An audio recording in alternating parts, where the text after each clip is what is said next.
தமிழ்நாடு அரசு கடந்த 8 மாத காலமாக தமிழ்நாட்டுக்கு ஒரு டிஜிபியே போடல. காவல்துறை அதிகாரிகிட்ட கேளுங்க, இந்தியாவில் எங்கேயாவது 8 மாத காலம் காவல்துறைக்கு பொறுப்பு டிஜிபின்னு போட்டு பார்த்துருக்கிறீங்களா?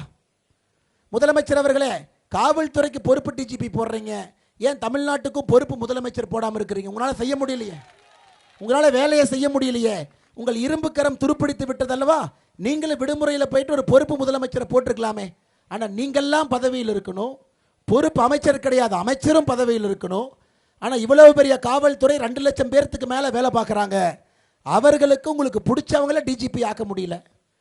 நீங்கள் சொல்கிறதெல்லாம் கேட்குறவங்கள டிஜிபி ஆக்க முடியவில்லை என்கிற ஒரே காரணத்திற்காக 8 மாத காலமாக பொறுப்பு டிஜிபி. எப்படிங்க சட்டம் ஒழுங்கு விளங்கும்? இதில் ஆச்சரியம் என்னென்னா, பொறுப்பு டிஜிபி டிசம்பரில் லீவுக்கு போகிறார். அந்த கவர்மெண்ட் ஆர்டர் பார்க்கணும், இன்சார்ஜ் டு இன்சார்ஜ் டிஜிபி. இந்த வெக்கங்கட்டதை எங்கேயாச்சும் பார்த்துருக்கிறீங்களா? பொறுப்பு டிஜிபிக்கு பொறுப்பு டிஜிபி, பொறுப்பு டிஜிபிக்கு பொறுப்பு டிஜிபின்னு 1 மாதம் ஒருத்தர் இருந்தார்.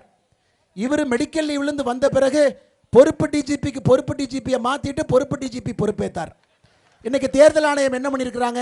யாரும் வேண்டாம், எல்லாம் கிளம்புங்கடா, நாங்கள் டிஜிபியை போடுறோம். அதனால் ஸ்டாலின் அவர்களே, பொய் சொல்லாதீங்க. பத்திரிகை நண்பர்கள்ட்ட தமிழகத்திற்கு தேர்தல் ஆணையம் டிஜிபியை போட்டிருக்காங்கன்னு சொல்லுங்கள்.